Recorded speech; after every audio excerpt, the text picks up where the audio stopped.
Stop doing this immediately. Put the toothbrush down and look at what you are doing. There is a specific type of damage that I see in the dental chair almost every single day. And the most frustrating part about it is that it happens to the people who care the most about their teeth. You are the ones brushing 2 or 3 times a day. You are the ones trying to do everything right. Yet, when I look in your mouth, I see deep, wedge-shaped notches cut into the sides of your teeth right at the gum line. It looks like someone took a tiny axe and started chopping down a tree. You might think that's a cavity. You might think it's decay caused by sugar or bacteria. It isn't. It is a wound. A wound that you are inflicting on yourself twice a day, every single day. You are literally sawing your own teeth in half, and you are doing it because you believe that scrubbing harder equals cleaning better. It does not. Today, we are going to fix this. We are going to stop the destruction of your tooth structure, explain exactly why your teeth are wearing away at the neck, and change your entire approach to oral hygiene before you lose that structural integrity forever. First, you need to confirm if you already have this damage. Go to a mirror, smile really wide, pull your lip down or up, and look at the area where the tooth meets the gum. On a healthy tooth, that transition should be smooth. But if you have this condition, which we call a non-carious cervical lesion, or more simply, toothbrush abrasion, you will see a ledge. It might look like a little ditch carved into the tooth. Take your fingernail and gently run it from the gum down onto the tooth surface. Does your fingernail catch on a little ridge? Does it click into a groove? That is the physical evidence that you have worn away the protective layer of your tooth. You might also feel this before you see it. If you take a sip of ice-cold water or even breathe in cold air, do you get that sharp electric zing right at the gum line? That isn't just sensitive teeth. That is your body screaming that the nerve is uninsulated. You have stripped away the shield. To understand why this happens, you have to understand the anatomy of what you are destroying. It's not just bone. Your tooth has layers. The part of the tooth you see in your smile is covered in enamel. Enamel is the hardest substance in the human body. It is incredibly tough. It's designed to crush food, withstand massive chewing forces, and survive in an acid environment. Think of enamel like a porcelain helmet. It is thickest at the biting edge of the tooth. However, as you go down the tooth toward the gum line, that helmet gets thinner and thinner. It tapers off.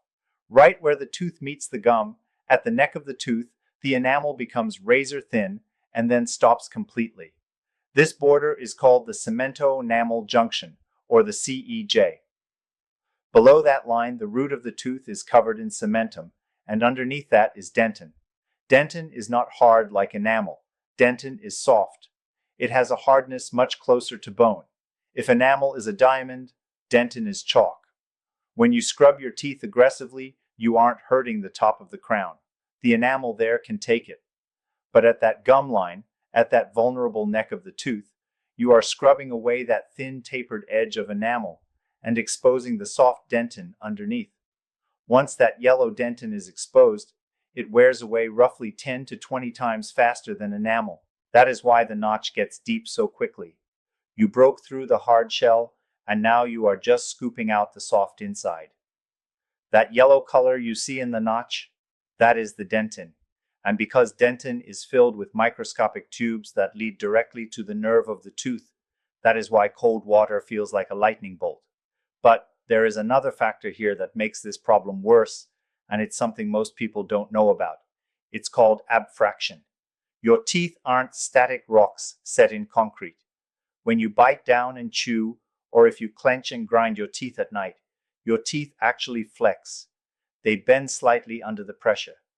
Because of the shape of the tooth, all that stress from the bending concentrates right at the neck, exactly where the enamel is thinnest. It's simple physics, like bending a wire coat hanger back and forth. Eventually, the material fatigues. Under this stress, the chemical bonds of the enamel rods at the gum line shatter. They create microfractures. So, you have the structural integrity of the tooth already weakened by clenching or grinding, and then you come in with your toothbrush and scrub away the loose debris. It is a 1-2 punch. Stress cracks the foundation, and your toothbrush sweeps it away, making the hole deeper. So, what are the weapons you are using to cause this destruction? The first enemy is the bristle texture.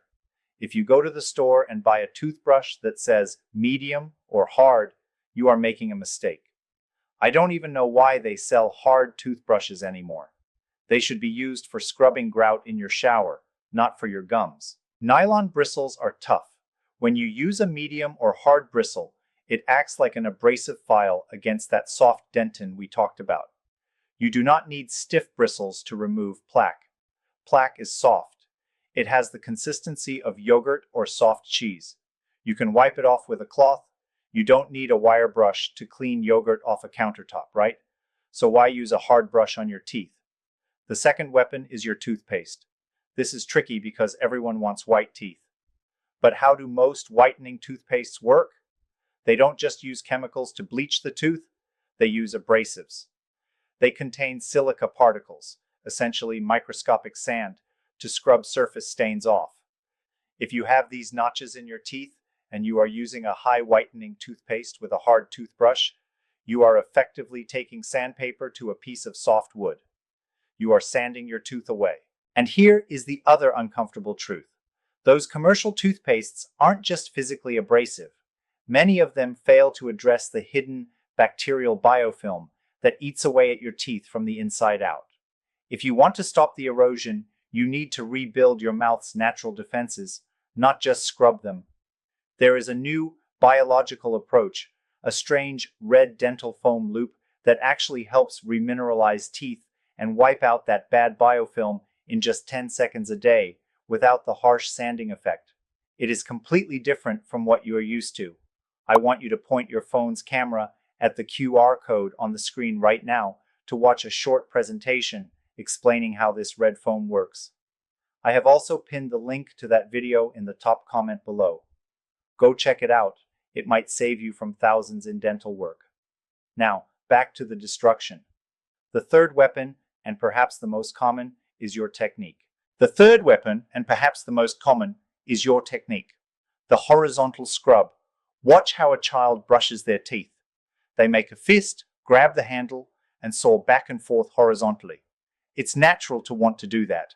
It feels like you're getting work done. But that sawing motion is purely destructive.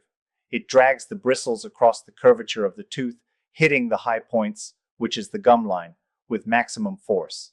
So, how do we stop this? How do we clean the teeth without destroying them? We need to change your equipment and your mechanics immediately. First, throw away the medium brush. Today, buy a brush that says soft or extra soft. If you have significant recession or sensitivity already, go for extra soft. It might feel like you aren't doing anything at first because you're used to the scratching sensation, but believe me, it is removing the plaque. Next, look at your grip. Stop holding the toothbrush in a fist. When you hold it like a hammer, you use your bicep and shoulder muscles to brush. That is way too much power. I want you to hold the toothbrush with your fingertips, almost like you are holding a flute or a paintbrush. This disconnects the power of your arm and forces you to use the fine motor skills of your fingers. It instantly reduces the pressure you apply to the teeth. Now, the angle. This is the modified base technique. Instead of placing the bristles flat against the teeth, tilt the brush at a 45-degree angle towards the gum line. You want the bristles to slide slightly underneath the gum tissue. Then, do not scrub back and forth, wiggle it. Use a tiny vibratory circular motion. You are massaging the plaque out of the gum pocket. You are not scrubbing the floor, you are massaging the tissue. If you use an electric toothbrush, the rules change slightly, but the principle is the same. Many people misuse electric brushes by pressing them into the teeth and scrubbing back and forth like it's a manual brush. The electric brush provides the motion for you. Your job is just to hold it there. Place the head at that 45-degree angle and gently glide it from tooth to tooth. Do not press. Many modern electric brushes have a pressure sensor that lights up red if you push too hard. If you see that light, you are causing damage. Back off. If you currently use a whitening toothpaste and you have sensitivity or these notches, stop using it. Switch to a toothpaste designed for sensitivity or gum health. These are generally much less abrasive. They have a lower RDA value. That's relative dentin abrasivity. You want something low abrasion to glide over the teeth, not scour them. Now, a question I get asked constantly. Can I fix the notch that is already there? Will the gum grow back? Will the enamel grow back? I need to be honest with you. No. Enamel does not regenerate. Once you have scrubbed it away, it is gone for good. The gum tissue, once it has receded due to this trauma, will not magically creep back up the tooth on its own. However, that doesn't mean we can't treat it. If the notch is small and isn't sensitive, simply changing your brushing habits as we discussed is often enough to stop it from getting worse. We just monitor it. If the defect is deep, or if it is extremely sensitive, or if it's an aesthetic problem because it's right in the front, we can place a filling. We use tooth-colored bonding material to fill in that ditch. This restores the shape of the tooth, covers the exposed yellow dentin, and stops the sensitivity because it seals off those little nerve tubes. In severe cases where the gum has run away drastically, you might need a gum graft from a specialist to cover the root again. But here is the catch with the fillings. If you get the filling done, but you go back home and continue scrubbing with a hard brush and whitening paste, you will scrub the filling right off, or you will start wearing away the tooth structure around the filling. The mechanical cause must be stopped. So, here is your plan for tonight. Go check your toothbrush bristles. If they aren't soft, bin them. When you brush tonight, focus on that 45-degree angle. Focus on the massage, not the scrub. Listen for the sound of the brushing. If it sounds like you are scrubbing a pair of jeans, you are too loud and too rough. It should be almost silent. You only get one set of permanent teeth. They are strong, but they are not invincible. Treat them with respect. Keep them clean, but don't grind them into dust. Stop the sawing, start the massaging, and your teeth will stay with you for a lifetime.